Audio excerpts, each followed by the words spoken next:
കഴിഞ്ഞ ദിവസം 7 വിദേശികളെ NIA arrest ചെയ്തിരുന്നു. ഒരു US പൗരനും 6 യുക്രൈൻ പൗരന്മാരുമാണ് അറസ്റ്റിലായത്. ഗുരുതരമായ കണ്ടെത്തലുകളുടെ അടിസ്ഥാനത്തിലാണ് ഇവർ അറസ്റ്റിലായത്. മ്യാൻമറിലെ വംശീയ സായുധ ഗ്രൂപ്പുകൾക്കും ഇന്ത്യയിലെ ചില നിരോധിത സംഘടനകൾക്കും ഇവർ പരിശീലനം നൽകാൻ ശ്രമിച്ചതായാണ് കേന്ദ്ര ഏജൻസിയുടെ കണ്ടെത്തൽ. അറസ്റ്റ് ചെയ്ത പ്രതികളെ ഡൽഹിയിലെ പ്രത്യേക NIA കോടതി 11 ദിവസത്തെ ജുഡീഷ്യൽ കസ്റ്റഡിയിൽ വിട്ടു. ഇവരിൽ 3 പേരെ ലക്നൌ വിമാനത്താവളത്തിൽ നിന്നും ബാക്കിയുള്ള 3 പേരെ ഡൽഹി വിമാനത്താവളത്തിൽ നിന്നുമാണ് അറസ്റ്റ് ചെയ്തത്. നിയമവിരുദ്ധ പ്രവർത്തനങ്ങൾ തടയൽ നിയമം, UAPA എന്നീ വകുപ്പുകൾ പ്രകാരമാണ് പ്രതികൾക്കെതിരെ കുറ്റം ചുമത്തിയത്. പ്രതികൾക്കെതിരെ ഗുരുതരമായ ആരോപണങ്ങളാണ് FIR-ൽ രേഖപ്പെടുത്തിയിട്ടുള്ളത്. പ്രതികൾ മിസോറാമിലെ നിയന്ത്രിത മേഖലയിലേക്ക് പോയി നിയമവിരുദ്ധമായി മ്യാൻമറിലേക്ക് കടന്നു. മ്യാൻമറിലെ വംശീയ സായുധ സംഘടനകളുമായും ഇന്ത്യയിൽ നിരോധിച്ച ചില ഗ്രൂപ്പുകളുമായും ബന്ധപ്പെട്ടു. സായുധ സംഘങ്ങൾക്ക് പ്രതികൾ പരിശീലനം നൽകി.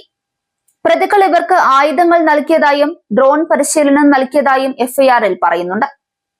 അറസ്റ്റിലായവർക്ക് യുദ്ധപരിചയമുണ്ടെന്ന് അന്വേഷണ ഏജൻസികൾ പറയുന്നു. മ്യാൻമറിലെ നിയമവിരുദ്ധ പ്രവർത്തനങ്ങളിൽ പങ്കാളികളാണെന്ന സൂചന നൽകുന്ന തെളിവുകൾ ലഭിച്ചതായും അന്വേഷണ ഏജൻസികൾ പറയുന്നുണ്ട്. കേസന്വേഷണത്തിന്റെ പ്രാരംഭഘട്ടത്തിലാണെന്നും ഈ ഘട്ടത്തിൽ വിശദാംശങ്ങൾ പങ്കുവെക്കാൻ കഴിയില്ലെന്നും അറസ്റ്റ് സ്ഥിരീകരിച്ചുകൊണ്ട് NIA അറിയിച്ചു.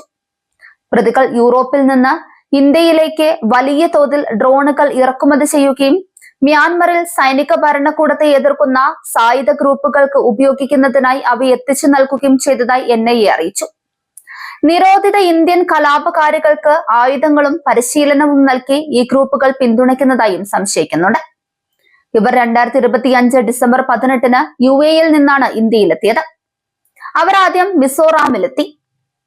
പിന്നീട് മ്യാൻമറിന്റെ ചിൻ സംസ്ഥാനത്തേക്ക് അനധികൃതമായി കടന്നു.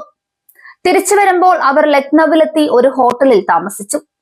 വിദേശികൾ വരുമ്പോൾ നൽകേണ്ട ഫോം C ഹോട്ടൽ പോലീസിന് സമർപ്പിച്ചു. അതിന്റെ അടിസ്ഥാനത്തിൽ പോലീസ് അവരുടെ പ്രവർത്തനങ്ങൾ ട്രാക്ക് ചെയ്യാൻ തുടങ്ങി. ക്വാലാലംപൂരിലേക്ക് പോകാൻ അവർ തയ്യാറെടുക്കുകയാണെന്ന വിവരത്തെ തുടർന്ന് പോലീസ് അവരെ ലക്നൌ വിമാനത്താവളത്തിൽ നിന്ന് അറസ്റ്റ് ചെയ്തു. പൗരന്മാരെ അറസ്റ്റ് ചെയ്തതിൽ യുക്രൈൻ ഔദ്യോഗികമായി പ്രതിഷേധം രേഖപ്പെടുത്തി. ഇന്ത്യയിലെ യുക്രൈൻ അംബാസിഡർ ഒലക്സാണ്ടർ പോളിഷ്ചുക് പൗരന്മാരെ ഉടൻ മോചിപ്പിക്കണമെന്ന് ആവശ്യപ്പെട്ടു. നിയമവിരുദ്ധ പ്രവർത്തനങ്ങൾ തെളിയിക്കുന്ന തെളിവുകളൊന്നും ലഭിച്ചിട്ടില്ലെന്ന് യുക്രൈൻ അംബാസിഡർ അവകാശപ്പെടുകയും ചെയ്തു. അറസ്റ്റ് സംബന്ധിച്ച് ഇന്ത്യൻ അധികൃതരിൽ നിന്നും ഔദ്യോഗിക അറിയിപ്പ് ലഭിച്ചിട്ടില്ലെന്നും യുക്രൈൻ അംബാസിഡർ വിമർശിച്ചു. US എംബസി അറസ്റ്റ് സമ്മതിച്ചെങ്കിലും അഭിപ്രായം പറയാൻ വിസമ്മതിച്ചു. കഴിഞ്ഞ വർഷം മാർച്ചിൽ മിസോറാം മുഖ്യമന്ത്രി ലാൽ ദുഹോമ നിർണായകമായ ചില വെളിപ്പെടുത്തലുകൾ നടത്തിയിരുന്നു.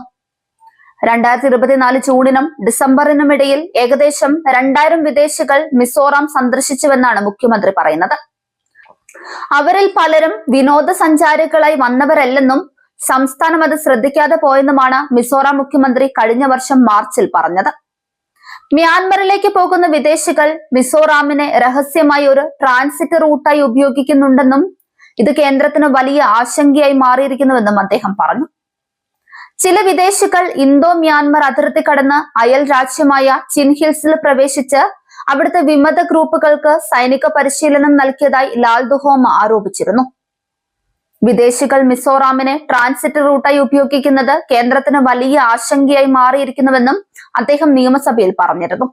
മിസോറാം മ്യാൻമറുമായി ഏകദേശം 510 കിലോമീറ്റർ നീളമുള്ള അതിർത്തി പങ്കിടുന്നു.